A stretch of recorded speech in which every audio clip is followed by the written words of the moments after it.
intaan shuwaaya ka sii bixin quruxdeeda marka la tusayaa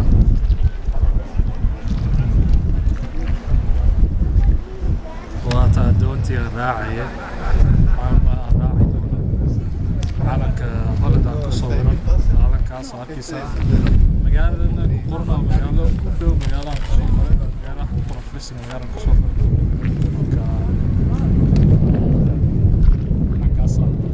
kalina marka doontana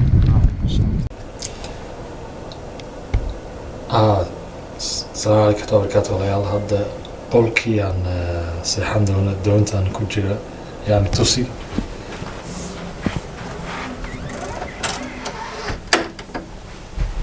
وكان أركيسين لبو سرير لبو قفا مركا حقا سيحانيا وعنيقا يو قف كلا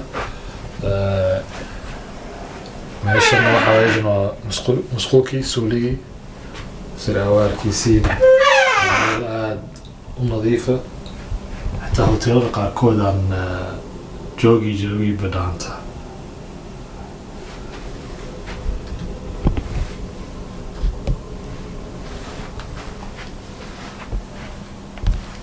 Good afternoon, everybody. Good afternoon, and welcome back on board.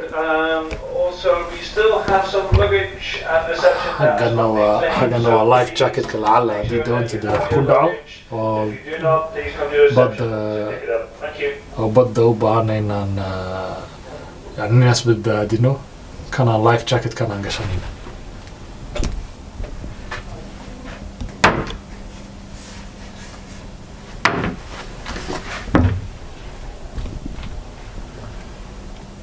واكاس walayaal horta waxaan hadda nii sheegayaa meeshan u socon doono kolay waa isweydiinaysaa ninka muxuu ka hor noo sheegi waayey muxuu u qarinayaa meeshuu socon doono meeshaan u socon doono horta waxaa weeyaan meel aan waqti dheer ku riyooni jirin inaan aado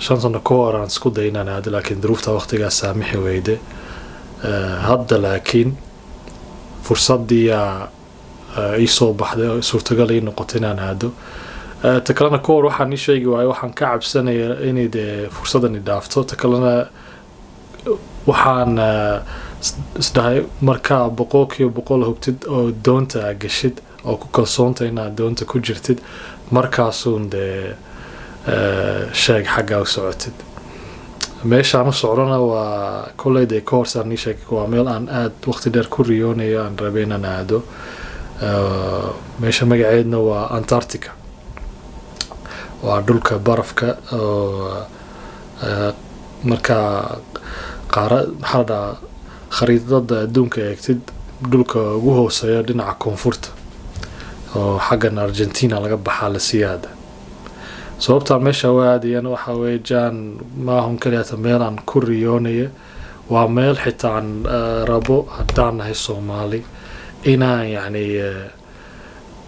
inaan adduunka meel kasta ka dhacno uma jeedo sida qaxootinimada laakiin waxaan u jeedaa qofku hadduu riyo leeyahay oo meel ku riyoonaya inuu gaaro amba inuu wax qabsado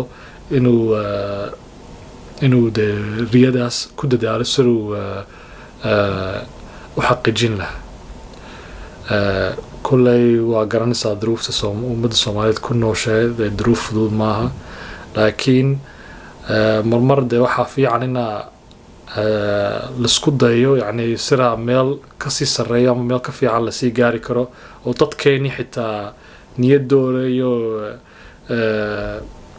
iyo maxaa la dhahaa niyadooda iyo sharaftooda iyo xitaa kartidooda iyo waxyaabihii ku riyoonayeen loo sii kordhiyo maadaama dee 30 sano dagaal aan ku jirnay 30 sano ka badan xitaa dagaal aan ku jirnay waxaan u baahanahay fikiro cusub iyo xitaa riyoon cusub oo dadkeenii niyadda u sii dhisiiso oo jiilasha soo socda Soomaalida dhihi karaan xaggaasaan ka dhici karnaa xaggaasaan gaari karnaa waxaasaan qaban karnaa marka waa sababta ninkan waalan la hadlayo hadda oo aadayo Antarctica qof Soomaalina ka horna muu aadin laakiin meeshan maaha lagu faanayo qofka ugu horeeya Soomaaliya meesha aadayna yahay laakiin waxa ka muhiimsan xitaa aniga maadaama qofka ugu horeeya aadaya meesha inay dad kale xitaa iga sii dambeeyaan oo xitaa Soomaali meeshaas ka warkeenaan iyo xitaa inaan haddaan Soomaalina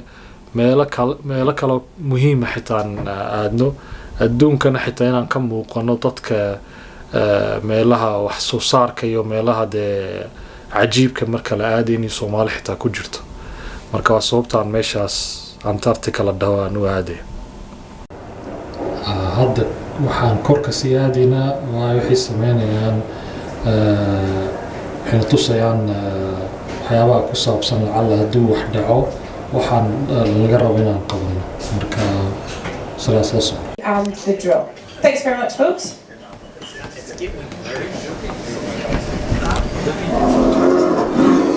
Welcome to the Ocean-Wide Expedition Safety Briefing. Please turn off your phone and pay close attention. At the end of this video, we will do a mandatory abandoned ship drill. Your safety is our top concern. For this reason, we follow every rule of responsible polar operation to Right? So in case of emergency, this is your place where lifeboat number 1, but it says on your cards, you're going to be mustered. Right? So as you see, we're checking in everyone. And we have 3 essential kits, what you need to have is, right? First of all, you need to have your life jacket, your cards. In your cabin, you have immersion suit, right? In real situation, you're going to need to bring that immersion suit with you. Right? The water outside, it's not Caribbeans, it's not the Bahamas. I still see some people with the flip-flops. I think so, a ship where you're supposed to be with the flip-flops is 100 meters away from us, right? If they're doing world voyage, you can still join them if you want. Right? So flip-flops are not allowed. Yeah? All over the world ship, due to the swell, due to the ship's movement, you can hit your fingers at the same time. In case of emergency, if you're going to go into the water, I think so flip-flops are not most suitable footwear as well, right? So, immersion suit, life jackets. If you need medication, you need to take the medication with you as well, right? Warm clothing, it's essential. You need to have it, right? So before you're gonna come here, again, life jacket, immersion suit, your medication if you need some, right? Warm clothing, then in your cabins you have a Doppler bottle waters, right? Those plastic green bottles. The water is drinkable from all the taps in your cabins as well, so make sure you have it full. It's enough for the 3 days. But believe me, it's many vessels around. Someone will gonna do 5 minutes with 12 hours or even the less. We will survive, no worries. So, that's the thing. Thank you very much for attention. Yeah? Have a good evening on this vessel. Thank you very much.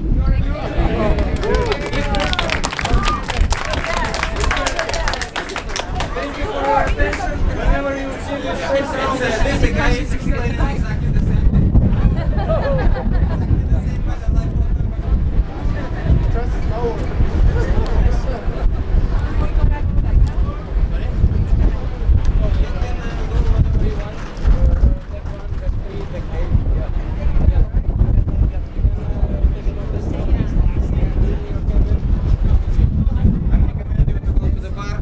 Maybe organize some wine or whenever this, what is the available there.